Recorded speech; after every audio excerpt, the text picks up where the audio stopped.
all people in the community within walking distance, except for 1,000 or so folks that live on the other side of the river, which is the issue for the second and third phase, I think it is, of this particular project, which would extend the sidewalk all the way down Coney Avenue. So it's really a two-part project, and it's going to be able to service everyone in the community eventually. This particular segment of the sidewalk is going to serve about two-thirds of the community, about 3,000 people. Those who don't have to come across the river or come from the northern end of Penwood Road, don't have to travel that stretch of Penwood Road that's so dangerous. Those who already can access the park will now be able to access the playground with a stroller or in a wheelchair. Everyone will be able to safely access the playground through the back entrance. So it's a huge step, and it's a step towards creating the whole sidewalk. Opens up the door to a couple of different options to bring that other 1,000 people, give them access to the park and playground. So it's a really important project, and I'd like to stress too that it isn't just all of these young folks that are moving into the neighborhood with children, toddlers, and now with mothers-to-be, and we met a whole bunch more of them a couple of weeks ago when Santa Claus visited the park. And again, saw one of them new to the neighborhood pick her stroller up with the child in it and carry them up the steps, up the stone steps to the building, and then do the same thing into the playground. So it's occurring all the time. And when I confronted her, I said, we're working on that. She said, oh, yeah. She said, really, is there a way that I can get my dad here who's in a wheelchair? I'd love to have him come to the playground. So it's just a that's a microcosm of what happens here all the time. It's a very well-used playground, but it's such an amenity. It's really the jewel of that neighborhood. Communities by so many people that we take care of. So I do hope that this project moves forward. I mentioned one other thing I know is in the list, that the building itself there, that had always been 1 year out, with engineering funds, so it's 2 years out, I suppose. It's been pushed back a little bit further. I understand that some adjustments are being made and all of that, but that is going to come up in discussions when the neighborhood plan talks or workshops begin. So I would hope that doesn't get lost off the radar there, that project to make the building itself at least handicap accessible, or possibly maybe renovation or replacement, whatever the community and the town feels is the right thing. But that project doesn't get pushed out or stay pushed out for too many years. There's many, as I said, young people that are anxious to use that park more fully with their elderly relatives. It's just such a amenity we'd like to see it keep moving. Thank you very much. Great, Vin. I just want to acknowledge and thank your group for working with the town departments over the interim period and make some maintenance improvements that have allowed the park to function in terms of and mitigate some safety and trip and fall hazards. I think that was really constructive work, and I want to thank Parks and Public Works for taking their time. It's the type of thing that people don't see taking place. They just figure it happens. They expect it to happen, but I know a lot of time and effort went into it on the part of the town staff, and that a lot of work went into it on part of the community group, coming to meetings to say, like, how can we fix these things they were deteriorated. So that's a positive. The other thing that I heard that I liked very much was the willingness on the part of your members to embark on an effort to perhaps get private funding to support that building, which you feel strongly about. Clearly, one of the suggestions that was made that I thought had a lot of merit to it was perhaps looking at that playground and building and reversing them, because frankly, the shortcoming to where the playground is, it's out of the sight line of the ball field, and perhaps it would address some of the accessibility problems. So again, I think people are using their mind to look at creative solutions, and also the willingness to bring the private aspect is positive. We do hope that that will happen. We're really expecting that once people see something really visible like that sidewalk, it shows that the town is committed. It shows that we're nurturing the chicken and, the eggs will follow. Yeah. Yeah. Well, no, the other thing I'll just say finally that I think, and I've heard over and over again, is you look at the building activity in town and you see what's happening in Pemberwick with a lot of turnover and redevelopment with newer homes. I think it's a real outlier to the future where people see value to gain entry into the Greenwich residency. And I think that also will then cascade into their willingness to put a little bit into the pot, so to speak, to borrow someone else's expression, to support something like that that they know supports the town. So I think it's a positive for the town that, and you've been the leaders to spur the interest. So thank you. Thanks. Lucia Jansen, Chair of our Budget Overview Committee of RTM. Welcome. Welcome. And we're very informal tonight, so I'm not, this is more of like an intimate setting than we normally enjoy, so there's no stopwatch or anything. Oh, good. So- So I'll just go on and on and on. I just wanted No, you to I'll relax. spare you that. I'll No, spare I you wanted that. you to relax. We're having Okay. a- Thank you. Thank you. Well, good evening. Thank you for this opportunity. I am here as Chair of the Budget Overview Committee, and I just wanted to inform you that the BOC did discuss the capital that was in the BET guidelines. And I just wanted to share with you that we did take a formal vote on those BET guidelines, of which the vote was unanimous across all 12 districts of the town in support of the BET guidelines.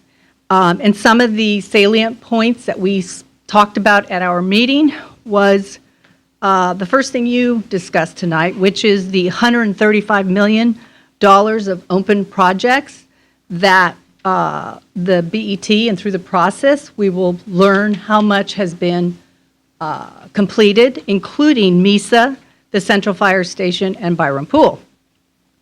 The other item of note was the $93 million that was forecasted in the CIP was much higher than the $59 million that was the 10-year CIP number. So there was a request to get more towards that $59 million number. The other item was that the Board of Ed keep to the $9 million maintenance capital spending, $2 million on digital learning, and that New Lebanon School have completed their comprehensive process before funding. And so with that, I conclude. Thank you. Great, thank you very much. That's a good point to, so the 93, let me just see, was Lucia, the 93 was the general fund? The general fund, yeah. I kind of did a whole, aggregated all the funds, but we most often refer to the general fund, so thank you. So just to make a clarifying point, so in the current year's budget, for next year, we reflected 93 million in the general fund.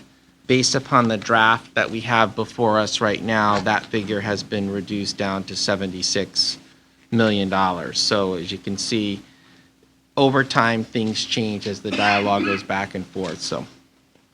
Thank you. Stella Roberto, Pemberwick. Okay. Great, it's open mic tonight. Winston Robinson.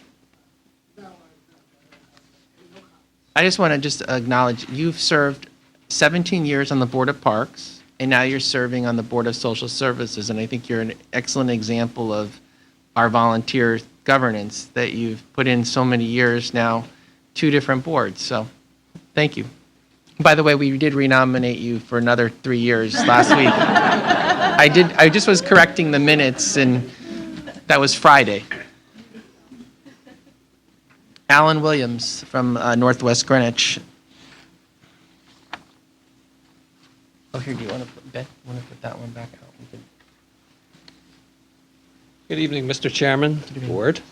I just wanted to reiterate the fact that the Northwest Greenwich Association wants to again support the architectural and engineering money that it looks like you put in the capital improvement budget for this year for $300,000. It's a good first start towards getting us the Northwest Greenwich Firehouse, which we so desperately need and have been lobbying for I think it's going on 13 years now, maybe more. But as you know, fire safety, public safety is very important to both the First Selectman and should be the priority for the town. Yet we seem to be able to fund very easily MISA projects. We seem to be able to fund town pools, and they're world-class, but we still don't have fire coverage, adequate fire coverage back where we are. Last night, we were very lucky again, where our fire department, both volunteers and career, made a nice stop on Riversville Road, 558 Riversville Road. Had they been a couple of minutes later, it wouldn't have had the result that it had. There was damage, but the house wasn't a total loss. That was an 8-minute response, I believe. We're typically 12 minutes plus. Anytime we can cut down on that response time, we know that we can save a house and possibly save a life. So again, I'm reiterating the fact that we definitely need that Northwest Greenwich Firehouse. My board met last week, and we definitely want to make sure that you guys understand we're still in favor of this. We need it. We deserve it as taxpayers, and it's high time that it be funded, hopefully this year, fully funded, I believe, in next year's budget for the actual building. Also, any staffing that goes along with that, any way that you can get some new firefighters on board to start training in anticipation of when that firehouse is actually completed, we're in support of that as well. The last thing I want to just make a quick comment on is that I understand there's some money, $40,000 feasibility study for the Cardinal Stadium. That is much needed. Our existing stadium is a disgrace. In this county where you've got so many great sports complexes at the high schools, when people come here, they laugh because if you look at the facilities, and when grandma has to go to the bathroom, she has to wait online to go to the porta potties. It's a sin. We really need to do something there, and I think it would be a nice public-private project where I think you'll be surprised at how much money would be generated where the taxpayer wouldn't have to fit the whole bill. So hopefully that'll get funded. We can see what is possible there with the feasibility study, and hopefully that'll be done, hope not 3 or 4 years from now, but maybe next season or 2 seasons from now. Thank you. Great, thank you, Alan. And just in terms of the staffing, certainly in the operating budget, one of the interesting coincidences or what perhaps people don't know is we are in the process of contract negotiation with the 1042. Actually, we are at what we call impasse, arbitration. So we are clearly in the throes of a collective bargaining discussion, and no doubt staffing enters into the discussion. So I would just say stay tuned. I know that I have been subpoenaed to appear before the panel on the 30th, so I see what happens. Hey, may I just ask, Sure. I've lost track. Where's the King Street Fire Station? We identified a location for it yet? Or where's Sure. that in the process? So we have an existing site that was teed up to be constructed, and we ran into challenges by the members of the finance board who did not think it was optimum based upon what would need to be done to make it functional to serve as a fire station. And we're speaking about the access and egress, accommodation of the utility, it's on septic. So we were dispatched to go look at alternative sites. That went through a couple of years. We were then approached by a landowner for a potential site. We went out and we assessed it. We did some preliminary assessment of it. And frankly, we are in discussion still. We have not closed the door to it. The distinction between what we currently own and what we could purportedly acquire is that what we could acquire could easily accommodate both GEMS and Northwest Fire. There had been a contention for a while that GEMS was seeking independent location. While that may be desirous for them, from a practicality and a conservation point of view, it makes more sense to operate one facility within a quarter of a mile than two. Even though they are a 501c3, we contract with them to provide the service. We're all in the same business. It's life safety. So where we stand now is we've put money in, I think it's 345. We're in still discussions with that property owner. I believe a letter went out, and we'll wait to hear back from them. If that should not materialize, we still have the existing site, which we could make work, but it would only be made available to one, from what we've been able to discern going through considerable amount of site assessment. So, I mean, we have the documents that we scoured from Riversville, King Street, and that whole environs, several sites.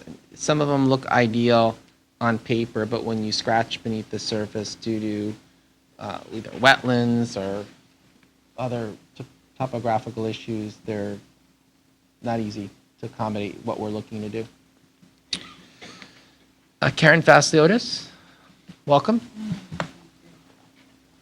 I have more questions than I have Oh, comments. sure, we love questions. I noticed that on external entities in the GEMS, we budgeted $500,000, or what is that for? It's page 8. Under external entities, the GEMS. So just think, you can answer in terms of what's defined as that, but so for public edification, so GEMS is a contracted service, as you know. Right. They presently have 4 medic stations within the town. Station 1 is at Greenwich Hospital, and so Greenwich Hospital essentially subsidized their resource. Station, I forget my numbers right here. Lower Cross Road, also referred to as the Art Barn, is a town facility which we essentially provide to them. Right, And that leaves 1111, which is where their right. headquarters are, and 1327 are the two, call them in flux. Because 1327, we own it, we're allowing them to put their station there as such time as we don't need it for a fire station. So that's a variable. 1111, you can argue, is a variable, they don't own it. So out of 4 stations, I would look at it, 2 are secure. So they're 50% of their stations are secure, 2 are variable. I believe the 500,000, Ben, correct me, that's for, A&E were to start looking at the last 2 variable stations that you mentioned, 1327 and 1111. So that's for the, is it 2 and 4? 1 and 3 are secure, 2 and 4 are variable. Also, under the schools, I noticed that there's nothing that's been allocated for any additional expenditures on MISA. Is it true that we don't anticipate any interim? I'm going to turn it over to Budget. our MISA madam. I'm back on the RTM, and I I'm- don't think we look favorably Yeah, on that. no. We have someone who's uniquely qualified to perhaps, it's from the schools, Laura, madams, I should say, Laura and Leslie, perhaps.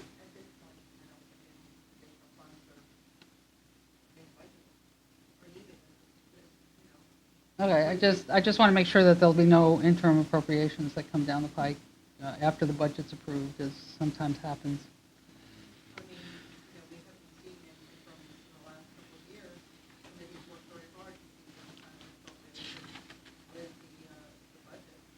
Okay.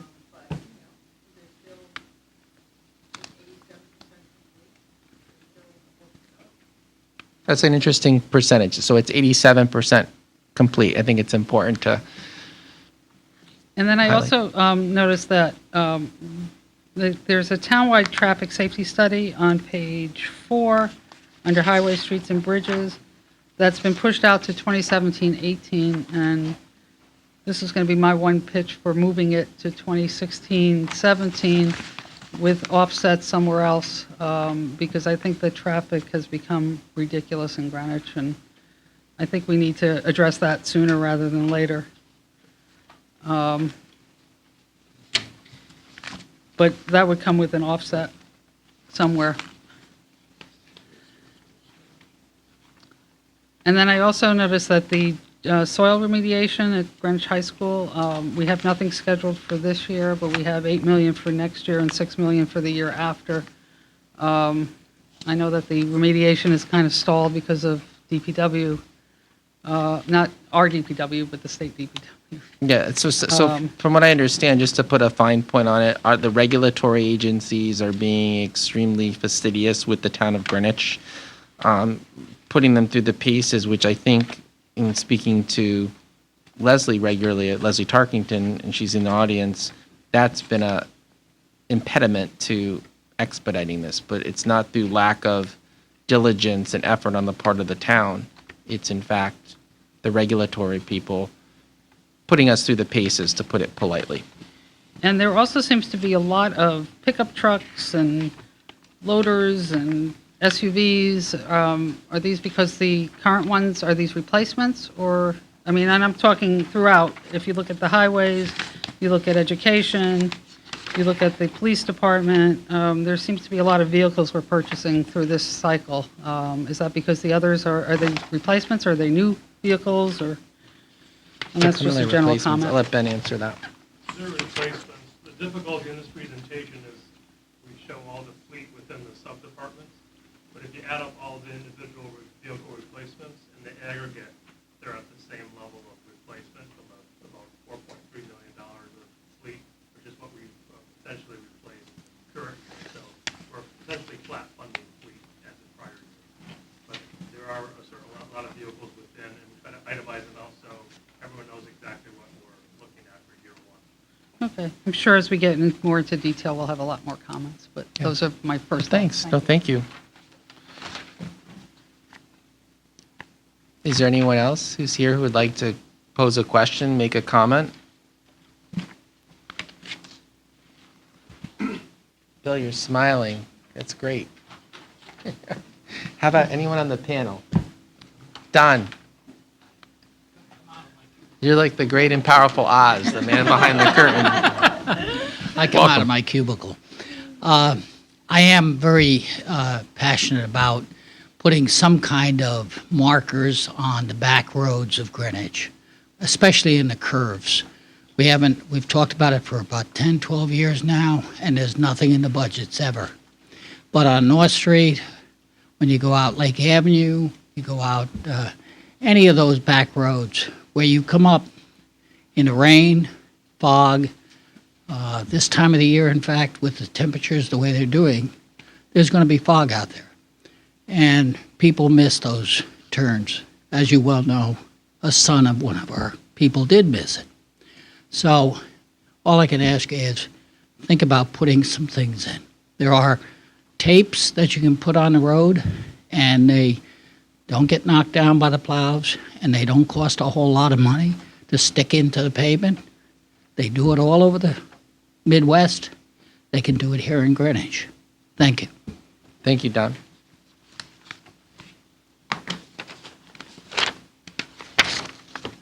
Would you like to say anything? Would you like to? Anybody? Ben, did you? Sure, by all means. Also support the BET, the BOC's endorsement of the BET guidelines, and also to stress that we should not be fully funding New Lebanon until we know what we're getting into. I recognize that education people will come back and say, well, that means we won't get into the cycle for the 80% reimbursement that Greenwich is due, but that happens every year, and with our current state finances, nothing's a certainty anyway. Okay, thank you. Just to sort of give a prelude to some of the dates in the future for those who are interested, the BET publishes a calendar. The revised calendar, Michael, is dated December 17th, so it's pretty fresh off the print.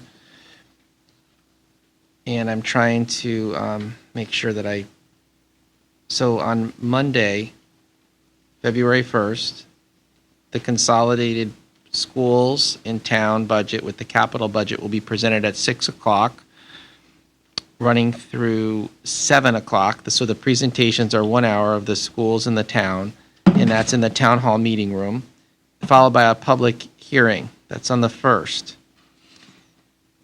The BET will then begin in earnest on February 3rd, which is a Wednesday, with the Board of Ed operating and capital budgets at 9 a.m. in the town hall meeting room. That will be followed by Thursday the 4th for hearing day 2.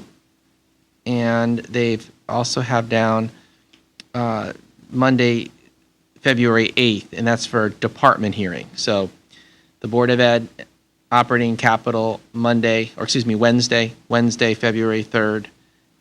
Thursday, the 4th, begins the town, and Monday, the 8th, continues the town. So those are the dates. There's also reserved February 10th, Wednesday for department hearings, day 4. And also reserved February 17th and February 18th, all for department hearings. So there's a total of 6 days in February reserved for town department presentation and hearings before the BET. The BET is scheduled Friday, February 26th as Consolidation Day, and Monday, February 29th, so it's a leap year, for Decision Day. That's followed then on March 1st, Decision Day 2. So that just gives you the next step after we get through this, but we still have a lot of work to do between now and February 1st. This is online, but just again, the more times we can say it, the better. Ben, if you have the dates, I read them earlier. We are going to be meeting as CIP. January 5th, 3 p.m. Is that downstairs or in here? Okay, so January 5th, in terms of this group, 3 p.m. in this room, and then January 11th and January 14th. Those are at 2 p.m. I would just ask, we will be posting these, of course.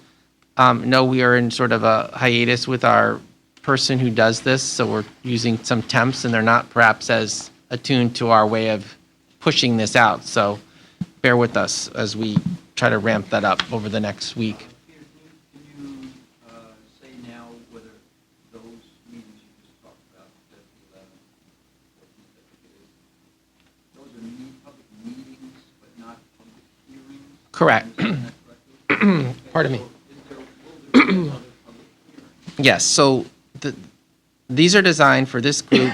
We have this information now. Everyone has to work to prioritize, give their assessment ranking, which then gets brought back through to me. And then once that's finalized, I then present it again to the public prior to my signing off and giving it to the BET.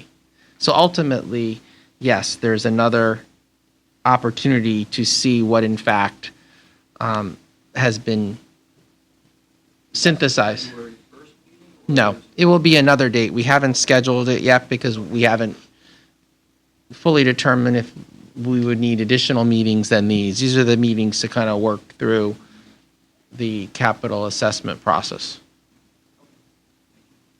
I will tell you, it's likely to be that last week in January.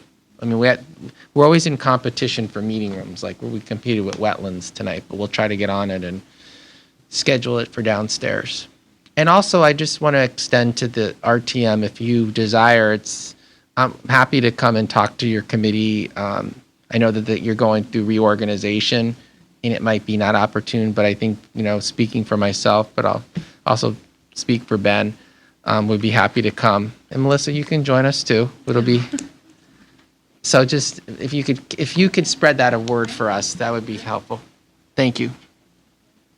Okay, if there isn't any other business come before the board, Michael, do you have anything you'd like to add? Okay, is there a motion to adjourn this? Great. Thanks.